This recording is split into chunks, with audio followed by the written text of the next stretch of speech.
Hi, everybody. My name is Buddy Gott. Welcome to today's edition of my Gotta Pop podcast. Today, I have a guest with me that is just a very, very cool person. This is my friend Jessica Lee McMillan. Welcome to the show, Jessica.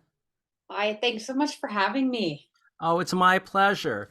And just to give my listeners a little background of us, we know each other mainly from Medium.com, where we have both written a lot about music. As a matter of fact, you were one of the first people that I discovered on there with some pieces you had written for the Riff. And I think in particular, it was a couple years ago when you were doing a whole series on surf music. Yes. And that was really Uh, awesome. And I loved it. And you actually made me kind of dive into reading music on the Riff and various places on Medium, and then eventually writing on there too. So you were a big inspiration for me on Medium. So I oh, thank you for that. that's amazing. Well, I mean, when you joined, I think that really helped get things going. It felt like that's when things were really starting to create, critical mass. Well, At least on the Riff. I know there's other publications, including your own, that really started branching out beautifully. it's been But a yeah, I lot of fun. remember. And had you not written a music or article on surf as well? I did not. I did not. I Okay. think it probably seems like it because I think I responded to so many of yours saying, "Oh, you turned me on to this song. I Right. love this. You turned me on to Yes. this," and I'm like, "Oh my gosh, I forgot about this other song." So it's fun. One thing I love, of course, listening to music, but then I nerd out and I reading about it, and then of course discovering new music, whether it's something that's came out this week or 50 years ago. It's just always this wonderful, wonderful thing. I just love it. Yeah, and I love how we get to engage in dialogue like that, and that's what was enjoyable about writing that. It was a month-long adventure, and it was really about communicating with other people and other people, either commenting or writing their own pieces. And yeah, I love being able to nerd out on a forum like that and like this. Speaking about that, I was looking at your account on X later, and I love your bio there. It has your name, and then it says poet, teacher, music nerd. You bet. Yeah. I'm a big music nerd too. I think Yeah. mine says music junkie. So Yes. yours sounds a little nicer. But speaking of surf music, probably I would think the most popular band associated with surfing music is the Beach Boys, and we are going to talk about two of their legendary albums today. Although these two albums really don't have a lot to do with surf music, a lot of their earlier stuff dealt with surf music and with cars. And we're going to be talking, in case I didn't say it already, which I probably didn't. We're going to be talking about Pet Sounds, and we're going to be talking about the Great Smile album, which has, boy, such an interesting history that we will get into shortly. But before we go much further with that, I just want to ask you, have you been a fan of the Beach Boys music for a long time, Jessica? I would say a long time, but like more of a serious fan since my 20s. Okay, gotcha. So, I kind of grew up with their sound in the background via osmosis, even as a fan of AM radio, Right. for example. And I remember the first time really starting to come around to their sound was when I was 16 and I was at my friend's house, and she had a pretty serious stereo system. Oh, okay, nice. Mostly just her parents' collection, but they had, all this sort of, major pop CDs from the 50s, 60s, and so on. And Oh, there was, fun. I probably Endless Summer, I wouldn't doubt. Mm-hmm. And I remember just cranking it. Almost ironically, I said, "Hey, let's play this." But when I cranked it, it just hit me, and I couldn't. Yeah, it just became infectious to me, and I realized how powerful their sound was, and that they weren't a jokey band. Right, right. And I think some people maybe at different times have dismissed them as sort of a jokey band or something that would be very, very dated that you might not be able to listen to, in the past few decades, including this one. Because if you look at some of the videos and pictures from back then, they had almost a uniform. A lot of in their older videos, they wore like the striped shirts and, looks by today's standards, probably to a lot of people as being kind of corny or, hokey. But oh my gosh, anything but, I mean, they were one of the first successful, rock and roll bands coming out in the early 60s. And like you, I discovered, well, they were one of the first groups that I got into. I'm I started listening to music when I was around 10 years old, which was at that point like the mid 70s. And at that point was when you mentioned Endless Summer. Endless Summer was a compilation album that came out in the mid 70s. I think it was 75 or 76, somewhere around there. And that sort of was a big revival to the Beach Boys' careers. They had done a few studio albums prior to that that had not sold as well as their 60s stuff. They had been really very far removed from the surf music and the car songs music. And when Endless Summer came out, it pretty much was a compilation of all of their super big hits that dealt mostly with those things. Your California Girls, Surfing USA, Surfing Safari, all the big hits. And at that point, I think my next door neighbor had that album and he lent it to me and I played it like crazy. And I think I remember him like constantly knocking on my door saying, give me my album back. Cause I was just playing the heck out of it back then.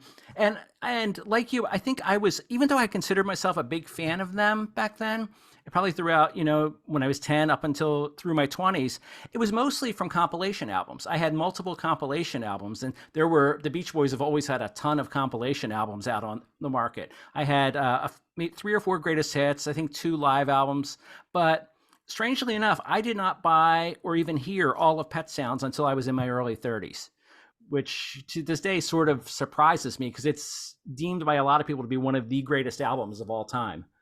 I love that you say that because Pet Sounds came after Smile for me, Oh, which I find really? really interesting when you talk about those 2 albums, Hmm. because the way it landed with me was so different. But Pet Sounds for me was my mid-20s. Oh, okay. Wow. And I Now, when you really say, connected with it and really took it seriously. But I had already listened to Smile. Smile was the beginning for me. That's when I really started taking the band very seriously, especially as a departure from all of their kind of surf associations, which, right. if you noticed on my surf writing, I don't include the Beach Boys. That's right. Yes. Which I thought was pretty cool because, it seems like almost too obvious to include the Beach Boys. And, you delved into some really, stuff that a lot of people may not know, which and was and great. and I like that they made such a, in Pet Sounds they made such a deliberate departure from Cars and Girls to what Brian Wilson calls feelings, Hmm. feelings and exploring his soul. That was a really deliberate move, and we all know that none of the Beach Boys really could surf except for Dennis Yeah, that's right. as well. So And what was interesting is you're right. I mean, that album was such a big transition for them. And I think Brian had been wanting to branch off for a little while on that came out in 1966. As a matter of fact, we're recording this right now on May 17th, yes, one 2024, day and before. yesterday was the anniversary. Yeah. Oh, I thought it was tomorrow, but yeah, I knew we were right around there. Yeah. Yeah, yeah. So it was the 58th anniversary yesterday of Pet Sounds. And what I was starting to say before I cut my own self off was that they had released 2 albums the previous year in 1965. One was a album called Party, which I think it was more their record company wanted them to do. It was covers of other people's songs, but they also put out an album called Beach Boys Today. And on that were 2 songs that were to me, very close in vein to what you found later on Pet Sounds. And it was 2 songs that I love called She Knows Me Too Well and Please Let Me Wonder, where Brian was kind of getting into deeper feelings there, more heartache that wasn't just from a girl not going out with him on a Saturday night, or getting in a car or go surfing with him. But yeah, he was starting to turn a little bit then, and then he really got into it with Pet Sounds. And boy, it's such a fantastic album. Like we said, a lot of people view this to be one of the greatest albums ever. I think for most of my life, whenever I've looked at lists in Rolling Stone magazine or anything from like music critics, if it's not in the top 5, it's at least in the top 10 of a lot of people's Yeah. favorite albums. Yeah. And I can't argue with that, I gotta say, because usually, when something's really hyped, I tend to be really apprehensive of it. But this is one I wholeheartedly celebrate. well, why don't we go through some of our favorites on it? And I agree with you, but I get a little sketchy sometimes when I hear things hyped so much, and that might have been why I held off on listening to this album for so long. I Yeah. knew so many songs. I would look at it sometimes in the record stores. Yes, back then they were record stores, Yes. and I'd see a couple of the hits listed, like God Only Knows, Sloop John B. I'm like, oh, well, I know those. Those other songs sound like they might be a little weird, so I'm not going to check it out. And when I did, oh boy, fantastic. And one of the big hits on it was the opening track, and that is Wouldn't It Be Nice? Are you a fan of that one? I am a few things to say about that, and about Pet Sounds too, is that like I think I was avoidant because I was scared I would be, indoctrinated into the class of music snobs I was trying to avoid. Kind of like when I got into Wilco, it was so unfortunate. But that has since changed, and of course, embracing the nerd label is so much more diplomatic than being, a snob. And I find that this album is very accessible. Yes, It's very artful, but it's very accessible. It's not something that just certain aesthetes can appreciate. But yeah, I mean those opening notes for "Wouldn't It Be Nice," they just immediately grip you. they That's do. such an iconic sound. And it's interesting because you were talking about going down some rabbit holes with both of the album. I was really curious about what instrument the first few notes are. There's a lot of argument, apparently, like a Oh, is lot. that right? Yeah. Oh, you You got can me go wondering on now. Reddit and so on. And apparently there's a really great, I just wanted to give a shout out to this really great musician who is a Beach Boys scholar. And um, now let's see, I have her website. It's Jocelyn Hoisington. Oh, okay. And she does YouTube videos and other articles where she breaks down the mechanics of his orchestration, Wow. and in plain language, for non-musicians. And it's pretty amazing. And it's all under, with the intention of, having some kind of documentation of a composer's work. Her argument is we do so for people like Bach, who, Wilson admired, Oh, yeah. but we don't do it for popular music. And so she found a way to deduce very technically that it was two 12-string guitars. There are a Oh, lot of wow. people who think it's mandolin or electric, an electrified mandolin. And Wow. yeah, so even just like the mystique of the opening notes is enough, to get people talking. It creates such a buzz. Yeah, absolutely. I didn't know that about the two 12-string guitars. That's fascinating. And well, one thing too about this album, and I'm sorry, I didn't want to. If you had something else to say Oh, about, oh, okay, just that I don't. I would think a lot of Beach Boys fans and others already know this is that the Beach Boys themselves did not play the majority of the music on this. Brian Wilson produced this, and he wrote it, co-wrote it with some other. Mostly, I think Tony Asher was his co-songwriter on a lot of these songs, but Brian brought in a whole bunch of other musicians to play on this, and essentially the Wrecking Crew. yeah, the Wrecking Crew, the legendary Wrecking Crew, and the music on it is just wonderful. Brian produced, well, of course, Brian produced just about all of the Beach Boys music, other than sometimes when he had some problems and he wasn't there, and other people produced. But just the production on it is amazing. And now I can't remember if this was originally done in mono or stereo, but regardless of that, it's just amazing. And Wouldn't It Be Nice is the opening track. And then next comes is a song that wasn't a hit single, but it's one of my favorites. It's You Still Believe in Me. And just such great heartfelt lyrics in there. And And I the love it. falsetto harmonies is so pretty. Oh, Yeah. yeah. Their harmonies are so amazing. And I don't know if you've heard it, Jessica, but there are, well, a lot of people may know there are multiple versions of Pet Sounds out there with a lot of bonus tracks. And there's one that is strictly a cappella where you can hear the whole album a cappella, and you Oh, listen wow. to oh boy, I've if you never haven't heard of heard it, you got that. to check it Yeah. out. Oh, wow. Yeah, there's I know I had this one box set at one point. I think it might have been 3 discs, but one version of it was the standard. They had the oh, wait, you know what? I'm going to answer my own question. They had the original mono pressing of it. Then they had a stereo version of it. Then there was just a cappella for all the songs, and another was instrumental of all the songs. And it's just an amazing collection. Yes, I'm totally nerding out now. Wow. But yeah, to Just hear these songs with just the vocals, you can always hear the great harmonies anyway, but to hear it like yeah. that, it just blew my mind when I first heard it. Wow, more things to check out. And it actually is a quick segue in case I forget to mention it. Apparently, there were a lot of people who kind of spliced together their own versions of what Smile would have been. Oh, yes, that's true. from Smiley Smile and other, singles. Yeah, and I know there was like bootlegs that were out there and people were using Yeah. that stuff too. And yeah, I'm excited to talk about Smile.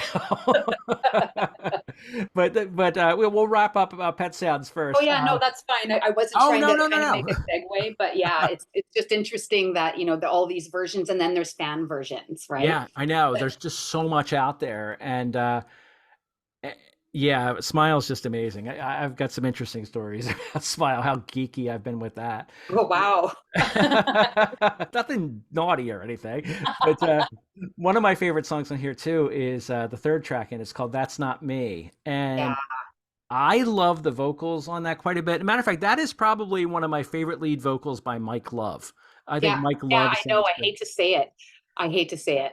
Yeah, I'm not the biggest. You sound like you might be like me, where I've got some Yeah, issues with Mike Love. yeah, yeah. Yeah, I mean, whether some people like to think it's sort of up for debate, but I think when you see that kind of litigious public behavior, you know what Mhm. kind of character he has. Right, We right. can leave it there. I Yeah. couldn't agree more about that song. It's one of my favorites, and I think it's the one that speaks to me the loudest lyrically.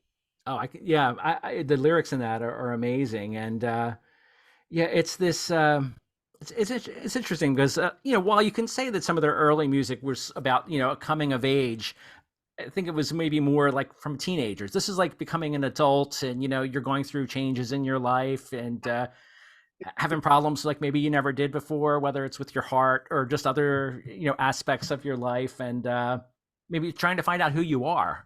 I think that's a big part of it, and that song's great. Another one that I love too is "Don't Talk, Put Your Head on My Shoulder." Oh, the music in that Yes, is amazing. yes, It's got like this heartbeat sound. yes, Yeah, yes. Well, even, lyrically that, just listen, don't talk, listen to my heartbeat. yeah, And yeah. I'm wondering, just looking at the vocals, because sometimes they weave in and out so much that you don't know always who's singing, but Yes, that one was Brian. Okay. Yeah, he was yeah. lead vocals. Yeah. Because there's some really beautiful work by Carl on that album as well, like There God only. is, yeah. Yeah. Yeah, and sometimes it's hard to tell which one is singing. You're Yes. exactly right. And a lot of people say that they in some ways considered this to be a Brian Wilson solo album. And I don't think I fully agree with the people who say that, because that sells short some of the other work on it. It might have been where Brian really dug in and shared what was in his heart, and his production was through the roof, and his music writing was through, just amazing. But you had a lot of other good work on there. But yeah, Brian's vocals on "Don't Talk" are great. And then there one song that it's probably my least favorite on here, but it's still a good song. Is "I'm Waiting for the Day," which is Mhm. yeah. But then you've got some other ones Yeah. too. It's Yeah. not necessarily one you would skip, but it's Yes. not, yeah. Yeah. There's no songs I would skip on this really. I agree with you. And it's probably one of the few Beach Boys albums that I can say that about, even though they're one of my favorite groups ever. You know, Yeah. Yeah. Yeah, because there's almost always one. Like there's one that's it seems like a little bit of an outcast, and that's Pet Sounds. yes. Yeah. But I really appreciate it. Like I really love that sort of well, I think it was inspired by Dr. No. Wilson really was obsessed with Dr. No. Oh, And really? yeah, and it's that Oh. exotica sound, right? So Oh, I okay. I really didn't know love that. Yeah. I really have embraced the fact that I love lounge, and borderline easy listening sometimes. But yeah, it's a really funky track, and it's a nice little, I mean, I think it's just indicative of Wilson too, to have all these like linking pieces that seem so Yes. different but pull everything together. Yeah, I think you're right. You're right. And one thing that's interesting too is the first single that was actually released from this was released as a Brian Wilson solo song, and that was "Caroline No." And then it didn't sell very well, and then they put it, it's on here. I think it's the closing. I may be wrong. Is it the closing track on this album, or one of It the? is. It Yeah, is. okay. Yeah. That's one I didn't love at first. I think when I was a kid, I had seen that show up on the compilation albums, and at that time, I was thinking, "Oh, it doesn't really fit in next to these other super mega hits that I'm listening to." But in the context of this album, I was like, "Oh yeah, I was being unfair to this song." It's just another one too that kind of like rips your heart out a little bit. Some of the Yes. notes that he hits, And and it's got that Wilson. beautiful feeling of longing in it that so many of the other tracks, especially the first, it's like, welcome to the utopia that I hope we all can have, Right, Really exactly. nice. Yeah, it's really unabashed optimism, as depressing as many people find the album to be Yeah, in you're some. right. It is, and I want to circle back around to Carl Wilson because there's a song in here that I think it contains one of my favorite vocals ever by Carl, and that's "God Only Knows," which a Yes, lot of people consider to be, one of the best songs ever written all and time. recorded. Yeah, Yeah, if not one of, then the best. I think Tom yeah. Petty. I remember seeing an interview with Tom Petty, and he said, "Can you possibly do a song better than God Only Knows? I mean, it's got everything." And I've always loved it. Yeah, I find it hard to, it's so difficult to choose a favorite and say this is the best. But Yeah. I think that we're in that category with this album and that song to Hmm. say it, without restraints. Yeah. I can't think of anything at least that would come close enough. Like I'm comfortable with God Only Knows being a placemaker, Yes, me a too. placeholder. Sorry, yeah. No, no, no. I'm with you though. I mean, it's practically perfect. And one thing I like about it too is, well, there's nothing I don't like about it. Carl's vocals are amazing, and then you can hear Brian singing on there. But it's also one of the first times you really heard Bruce Johnston because Bruce Johnston had really just joined the group, and you can hear him pretty clearly on there. Bruce is someone that I think sometimes that hasn't gotten the attention maybe he deserved for some of the work that he did after this, where he kind of took over some lead vocals and some production, and some of their albums that came a little later, they're fan favorites, but weren't necessarily big sellers. But that's for a whole other show, There probably. were so many lineup changes around that time, and Oh, then there some were. Yeah. thing. Even Al Jardine's role in it is really still underplayed. He's not really credited, but I know that he, in some cases, has been credited as the singer for Sloop John B. Oh, okay. Wow. How about that? I think he's the one that presented the song to the original traditional version of the song Right, to them. Caribbean, and but then he had some kind of other involvement in it, or had sung it in some point. And then we know that at many points, Brian was not touring as Right. well. And so, I think they really were standing in for each other quite a bit. Yeah, I've heard that where they would stand in for each other, and I think that's initially how Bruce came into the group. I think he was hired mainly as someone to be on the road in place of Brian, and then of course they had Glenn Campbell, I think, touring with them for a while as well. I don't think he really, I can't remember if he made it onto any of the albums or not, but I know he was a touring member for a while because So Brian. the 6 degrees of Beach Boys, So many different people right? played with them, Oh my including like goodness. Daryl Dragon of the Captain and Tennille, and then he did work with them later on as well. Wow. And boy, yeah, God Only Knows kicked off side two of Pet Sounds, and then there's, you know, I, I don't know, it's just so good. I know there's an answer is there here today. One of my favorites is I Just Wasn't Made for These Times, which is later became the name of a very good documentary about Brian Wilson. I guess was made in the 90s, I believe, but that's one of my favorites. And then you got the instrumental Pet Sounds that we talked about, yes. and then Yeah. Caroline. Yeah, I just wasn't made for these times is another one that really reaches me, and it's like the introverts yes, manifesto, or the misunderstood. yeah, It exactly. just really seems to resonate with, I think, a lot of his public struggles as I think well. so. But it's just so easy to identify with. It is. And then circling back to That's Not Me as well. You're right. Like, it's very much more of a mature album. It's not, I'm dealing with teen angst. It's very much a more mature grappling with mortality, with Right. Yeah, all kinds absolutely. of things. It's kind of that age where you're like, I'm supposed to have, my, what sorted out a little by What's now. that? You know what? Yeah, right. I know Yes. what you mean.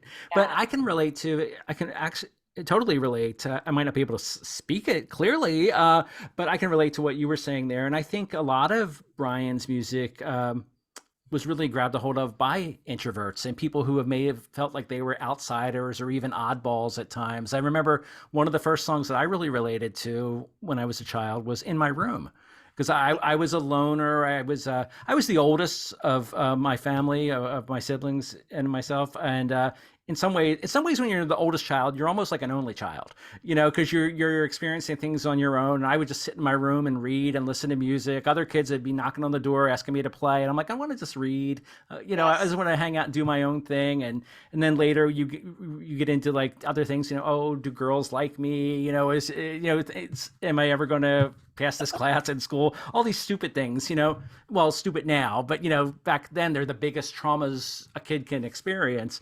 But In My Yes. Room is one I related to. And then as an adult, when I heard I Just Wasn't Made for These Times, I think I was in my 30s when I really heard that. And I still felt the same way. Here I am. I'm someone who, enjoyed writing, and it seemed like I just didn't fit in still with some of the cool kids. And I think it's a song that a lot of people can relate to. And if you have a bit of a nostalgic soul as well, that can sometimes make you feel, oh, Yes. Yeah, that's yeah. a perfect description of it. Yeah, because I'm like, should I have been around back in the 60s with these Yes. guys? Yes. Well, Yeah, why and don't In My Room, I think as well, just that's a very sort of Gen X anthem, I think as well. And Yes, get it. All absolutely. those hours listening to music in Yeah, your room. exactly. I don't know if people do that anymore. Yeah, I hope so. I know a lot of things now are very single, based on singles, which is great. There's a lot of great music being made. I'm surprised how much I discover every week when I go and look at like every Friday the new music lists that Yes. come out. And yeah, my wife and I actually just started this new thing a couple weeks ago. She just got onto Spotify. She had been on Apple Music, and I've been a Spotify user for a while. I don't know if you use it or not, Jessica, but I'm not much of a streamer. oh, okay. I keep it pretty analog. Well, that's So cool. only when necessary. I enjoy podcasts and things like that. So I'll use different formats. And I don't know if you had seen my tweet that I ditched Apple Music.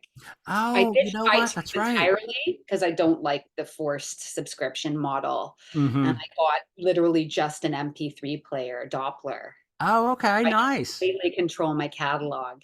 Oh, okay, that's So pretty awesome. yeah, I'm a little bit of an iconoclast that way, I suppose. Or I don't know, maybe old. No, no, no, not old, not old. Yeah, no, I mean, it's not I'm not being inflexible, but I do love the idea of maintaining a music catalog. Yeah, yeah. I know for me, I keep getting an itch to get back to buying records again. I haven't had a record player in Oh, years. oh Yeah. no. Oh, Oh no. yeah, yeah. I think my last record player died maybe around the year 2000, and I never replaced it because I was fully into getting CDs like then, like most other people. And then Yeah, yeah. later, when the digital happened, I got into all that. And but then it seems like almost every day I see one of my friends writing about going out to used record shops, and I remember how it used to be this great thing where you would go on a mission to find things and Still just get is. lost looking around and seeing what you find. I Yeah, think this is probably going vinyl to happen still, soon. well, yeah, I mean, vinyl sales, I believe, are still outnumbering CD sales, I know, which is isn't that amazing? incredible. Yeah, it really is. It really is. Oh, yeah, I forgot what I was saying. Just that, yeah, Lisa and I have been getting into this new thing where every Friday now we're sitting down. She's got her headphones on, I've got my headphones on, and we're going through new music lists, and we're kind of like sharing. Well, it's the nerdiest thing in the world. We're sitting next to each other. We're usually playing games on our iPads. We're both listening to music. Then we'll text each other when we're as close as you and I are on screen right now. Check out this song. Check out this song, and but anyway, enough about that. I'm You going to go guys are back to the incredibly 1960s. cute. What's that? You guys are incredibly cute. Oh, that's sweet of you. Thank you. But I want to transition back to the 1960s. We talked about Pet Sounds, and now we're going to go with, oh boy, just one of to me, an album that is as good as, if not even better than Pet Sounds to me, and that is Smile. And boy, we before we started recording the show, Jessica and I were saying that you could just really go. You could spend all day talking about either one of these albums, and I think Smile. It's got such an interesting history. Do you want to tackle this before? I don't know how to start talking about Smile. I know one of the Wow. first things recorded. Well, not long after Pet Sounds, they recorded Good Vibrations and released it as a single. And do you know if it was originally at that point intended to be on Smile or if it was I a think, separate entity. I'm not well, sure.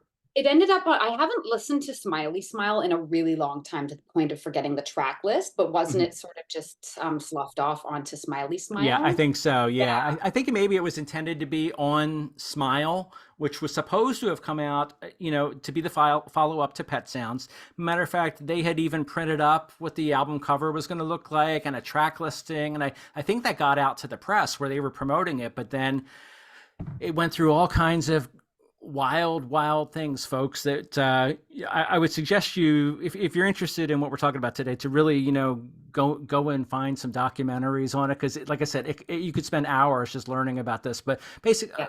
one main thing about it is that Brian Wilson was going through a lot of things back then. He has had mental struggles over the years. There have been talks about, heavy drug usage back then, drug addiction, and then there were other issues. He was feeling very insecure about his work, and he was. I know if others criticize it sometimes too, that really made him kind of not want to do anything, and it was a tough time for him. And they recorded, I think it was at least 6 months. They were working on Smile, right, Jessica? Do you know? I think it was a long time. Yeah, I mean, it was a Yeah, good handful of months at yeah, least.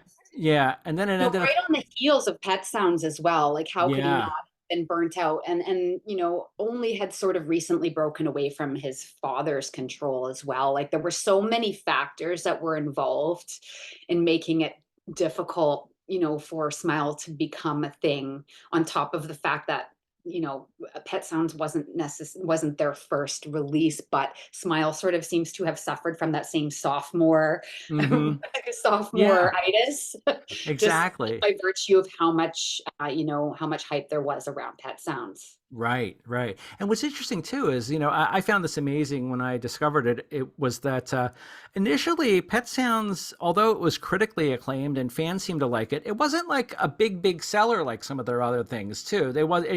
It sold well, but not in comparison to like some of the other surf songs or car songs. So, while it wasn't seen as a failure, I think there was some concern about how their other music might go. And then Good Vibrations came around, and that was a big hit single. So that made people even more excited about Smile.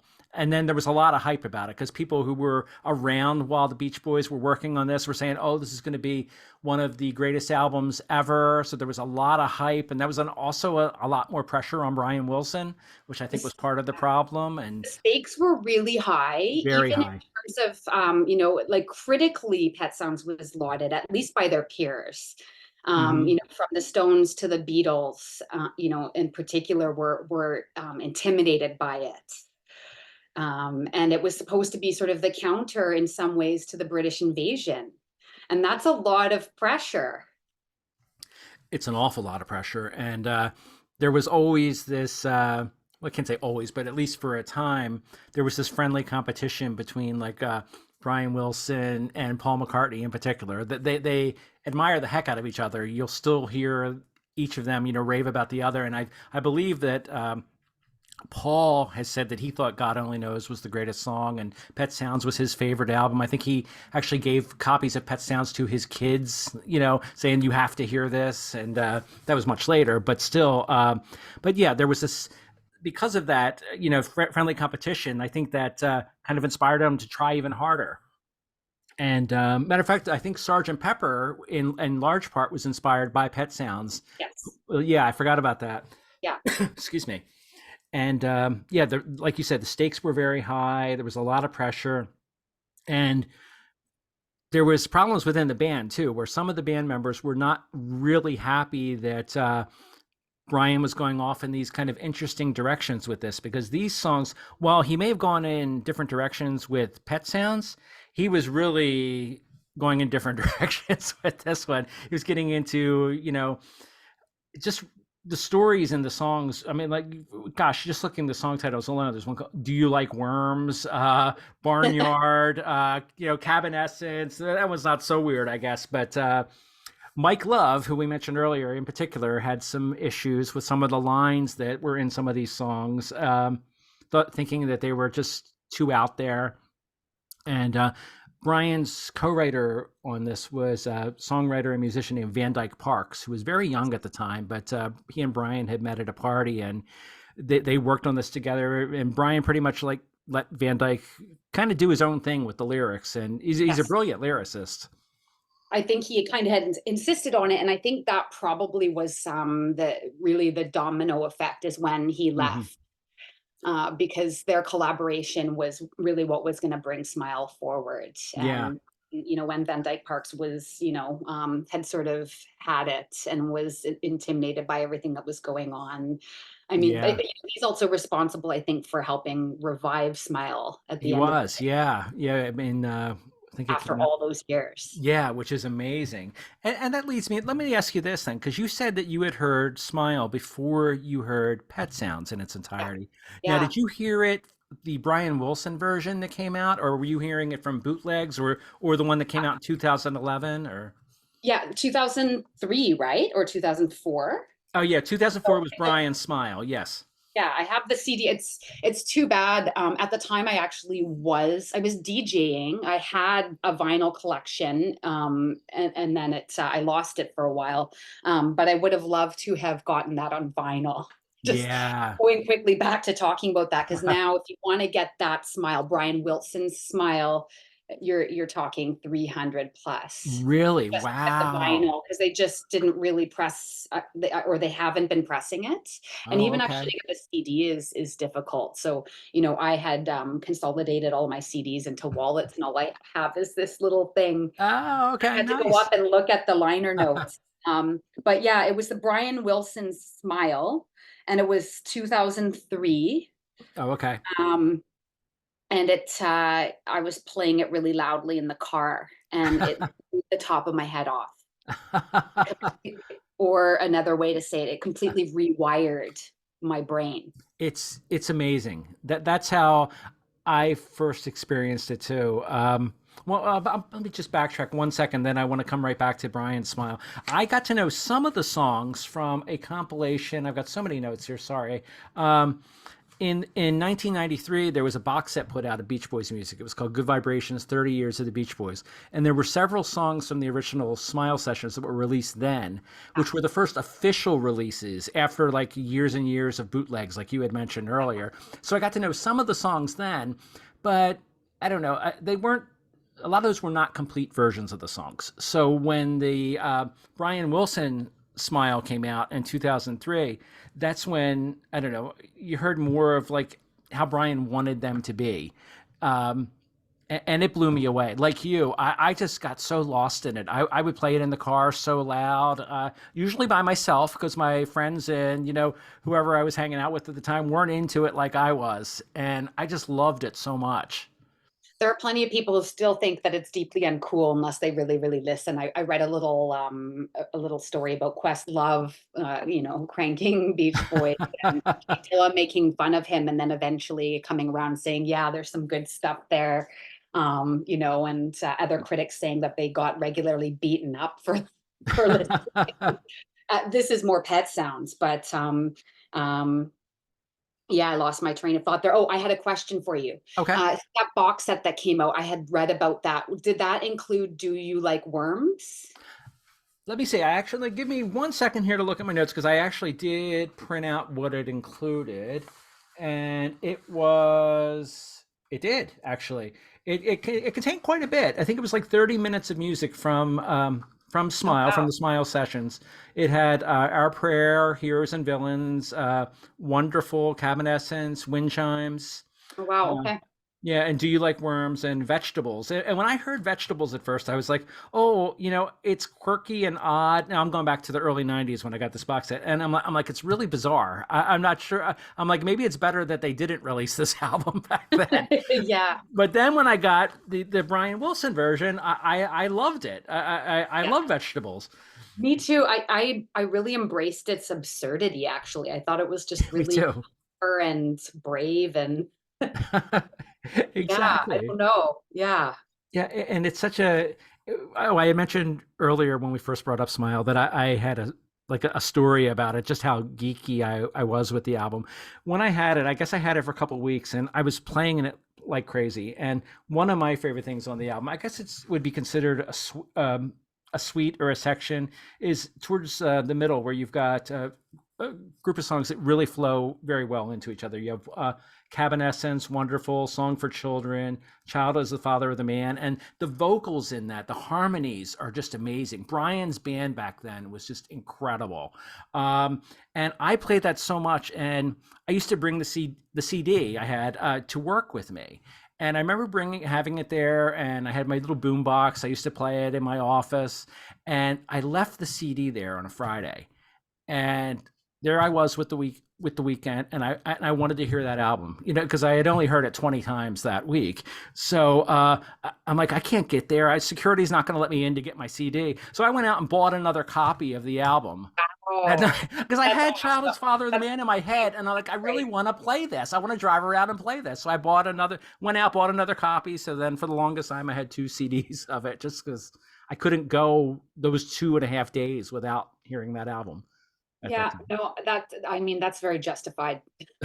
Well, thank you. Thank you. Yeah, I agree. I know that you really love that part of the suite, and that's been really resonating with me recently. Um, I had some notes about it, but yeah, I mean, that's definitely really starting to stand out for me. I had more been a heroes and villains. That's what really grabbed me, especially the a cappella bits of that Oh, song. yeah. That's what grabbed me right away, emotionally, intellectually, and then slowly, and child is the father of the man, and just how it links into the other refrains and the other linking pieces in the album. And I'd say right now what's really sticking with me is Cabin Essence. Oh, yeah. It's beautiful. It really is. You Yeah. wouldn't think so. Like, I think the use of instruments that maybe have been considered too folky or cheesy or just so beautifully used in just expansive ways. And I Hmm. think that they carry out, Wilson's desire to, I guess, give props to Americana. And Yes. and I really love it, which is funny because I have some issues with a little bit of that manifest destiny Hmm. theme that's in it. At the same time, I understand that musically and thematically, he's sort of trying to catalog something himself, Right. and I really admire that sort of really grand vision. Yeah, me too. I mean, it was just such an endeavor. And when I remember when I got into this, when it came out in 2003, um, thinking about, gosh, what would it have been like if this had been completed in the 60s? Yeah, How much would that have even changed, all of the music that came after that?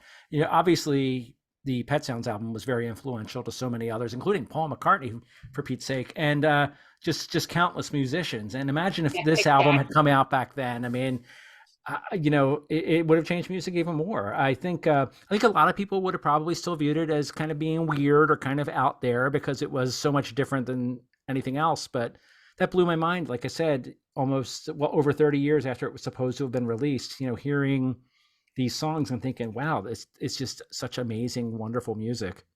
Yes, yeah, and my other question is something in the liner notes, which were written by David Leaf, and he says, he kind of recommends listening to the album without the burden of history. Hmm. I Yes. wonder if that's at all possible.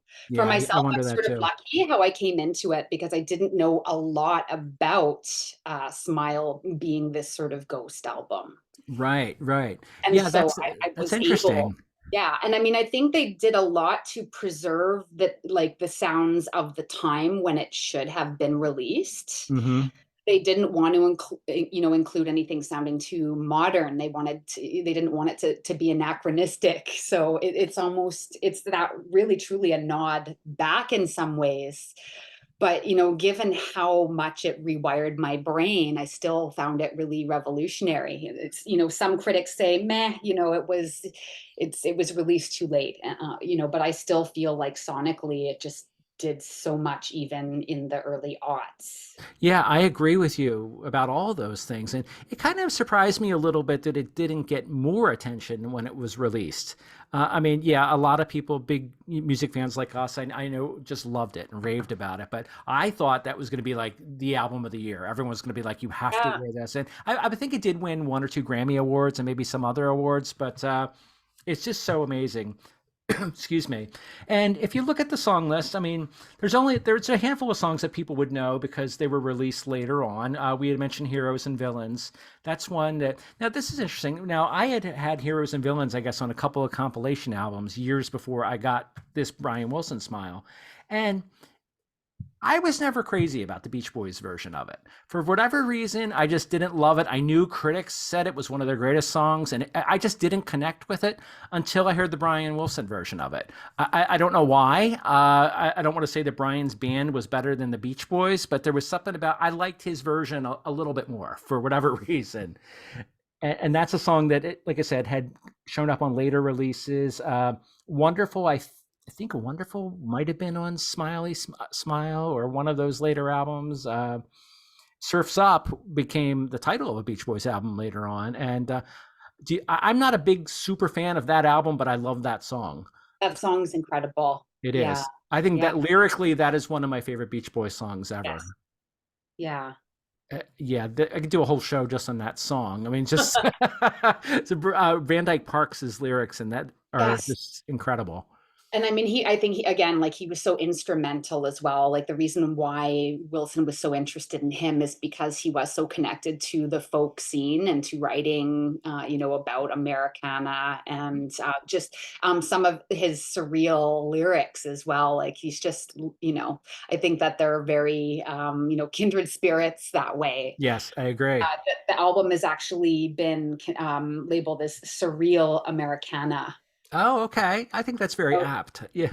You have all these new and wonderful songs, and then you have, You Are My Sunshine in minor, haunting minor keys. And it's just Yes. the whole thing is like this, whirling dervish. Yes.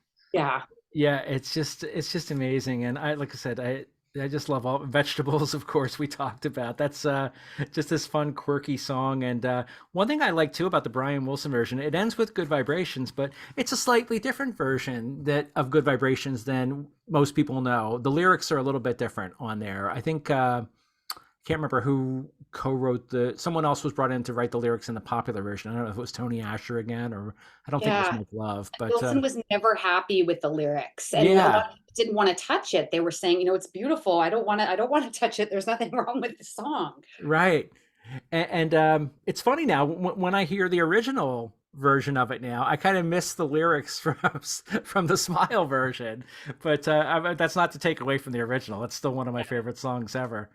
Yeah, and Yeah. that's another song that, like, to appreciate, with earphones or really loud. It's not, this cute beach song. It's just an incredible song. And actually, in fact, I had another, moment with that song recently walking around in a lovely local park, and that came on, and I was walking among these super huge ancient cedars. Oh, I think this song for me, I feel like the spirit of the West Coast. There's something really expansive about it, and just we're a bit north of California, but very much that feeling of the landscape. I oh, feel really wonderful. beautifully communicated in his instrumentation and his arrangements and his lyrics.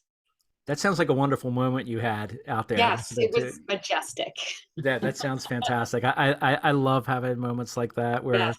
everything is just gelled together. The music, nature, and how you're feeling. It's wonderful. There's really no words to describe it sometimes. I And have a question for you yeah, about sure. this. Uh-huh. So, in some ways, I feel like, this album, he says is his teenage symphony to God. Yes, that's Right? right. And in many ways, considering what's the word? How it came to be, it's a mixtape in some ways, Yes, and that's a good way to describe it. it feels like a mixtape of Brian Wilson's head. Oh, I Often is the love word. that. I love Yes. that. And so, yeah, I just I'm curious. I have to find that question. Yes. um yeah, and then I had mentioned that, like, one of the people making a mixtape of Smile before it was released, and that Oh, was yes. the critic on Pitchfork who reviewed it, Dominique Leone. And I just feel like there's certain transitions in there that are coming straight from Brian Wilson's head, and I just wonder like how else we can compare it to a mixtape, or does that make sense if I call it a mixtape Yeah. without putting it down?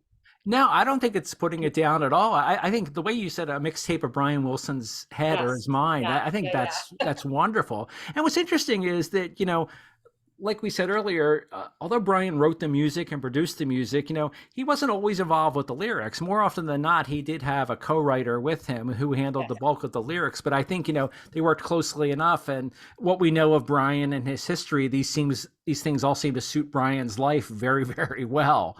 And yeah, I think you just described it perfectly because you see like the hard times that he had been through, and I don't Brian, I would say Brian has probably been called a genius more often than most other, modern day musicians. And I don't know if he ever really viewed himself that way. I think he probably didn't. A lot of people who are as talented as him, are the most insecure people out Yeah. there. You see that all the time, whether it's with musicians, comedians, actors, or any kind of artist.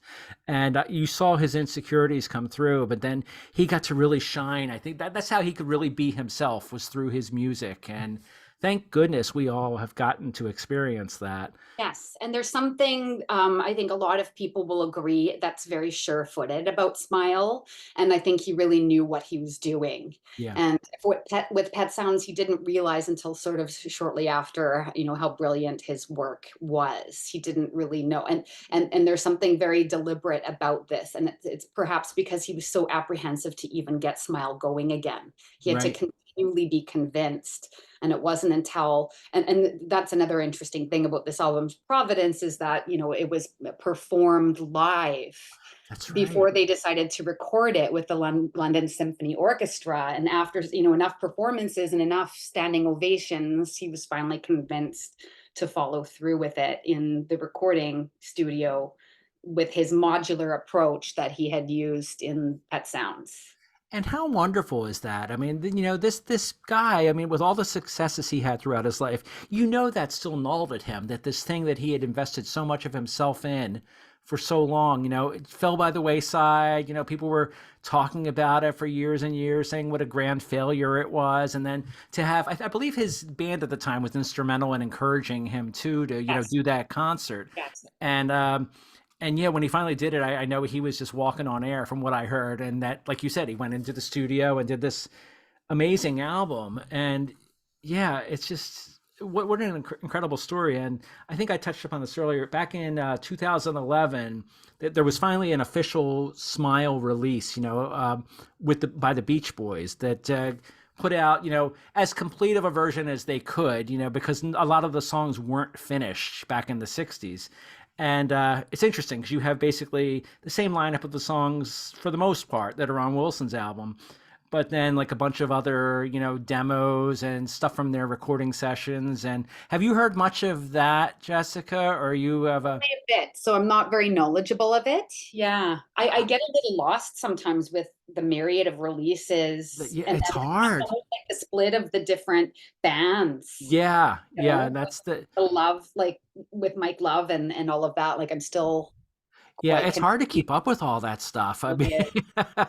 but yeah, they put it out in 2011, and it's Okay, funny yes, at that point, I got it. I think probably the week it came out, and I played it. And while I liked it, I didn't like it as much as Brian's version, probably because they weren't complete for the in a lot of cases they weren't complete songs, and I think too. And this may be unfair of me. I think some of it was because of some of the stories I heard about some of the other Beach Boys maybe not being on board with the original recording sessions. Because I would hear Mike Love like goofing off in some of the sessions, and I'm like, his heart wasn't in it. And again, I may be being unfair. I mean, there's been conflicting stories whether or not he supported Brian. He says now that he did, but you and I think millions of others know that he didn't really. So it's hard for me sometimes to listen to all that rather than the version that Brian put out with his band. I prefer that. yeah. I mean that's like an apocryphal version. It's like Yes. Yeah. And I'm so glad we have it, and I'm glad that Brian, still put out many things after. Actually, that kind of jump started his career in some ways too, because he pretty steadily after that 2003 album came out, he got back in the studio, recorded some more studio albums, and has toured many times. I was thankfully able to see him in 2014 or 2015. I can't remember Oh, which year, so and jealous. it was just wonderful. And unfortunately, it's come out in the past couple of weeks that Brian's, and I can't believe this. I'm tearing up. Brian's not doing real well right now. Like, boy, I did not think this would happen. Brian's not doing real well. He lost his wife a few months ago. He's had mental struggles over the years, and he had to be appointed, I guess, someone to be his guardian to help him out with things because I guess he has at least a form of dementia. And boy, I was not expecting me to react that way, but in a lot of Appreciate it. ways, I'm almost on he the feels brink like one of of my that. oldest friends.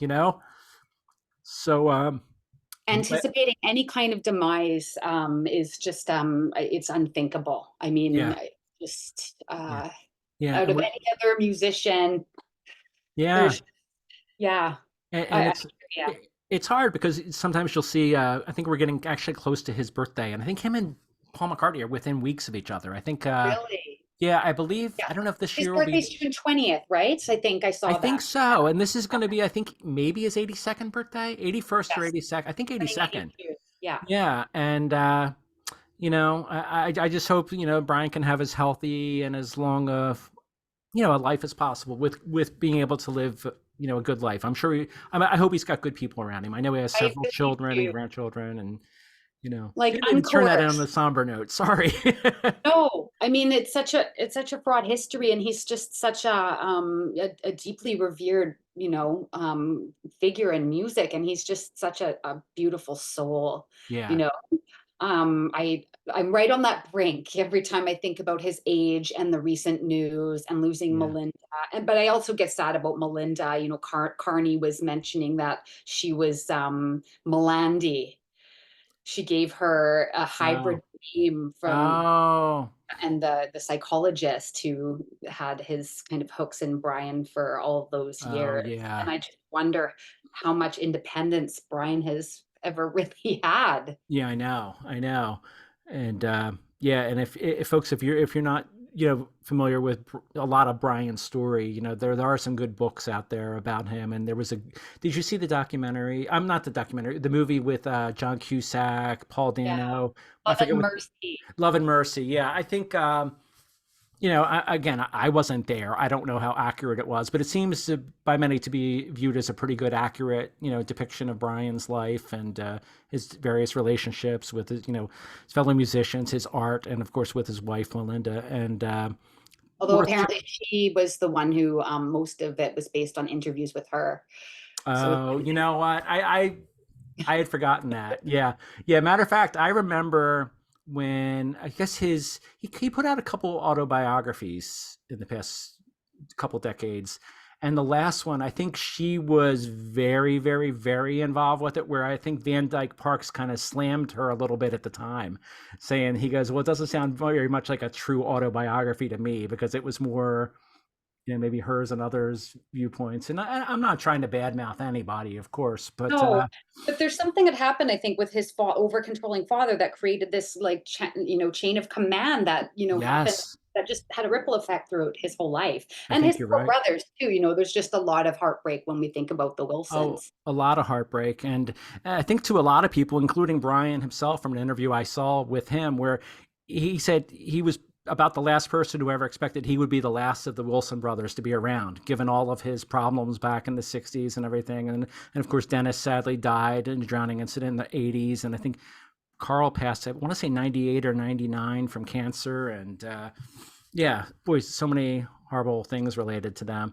But to turn it around is the fact that it got out, that Smile got out, that this I'd like to call it a manifesto in some ways, because I think Wilson had had time to reflect on what happened with Pet Sounds and really hone his vision and and his sense of there's an earlier liner note that I pulled, and what is it's liner notes written by Brian Wilson it's for the 2011 release, it looks like. And Oh, title is Music is God's Voice.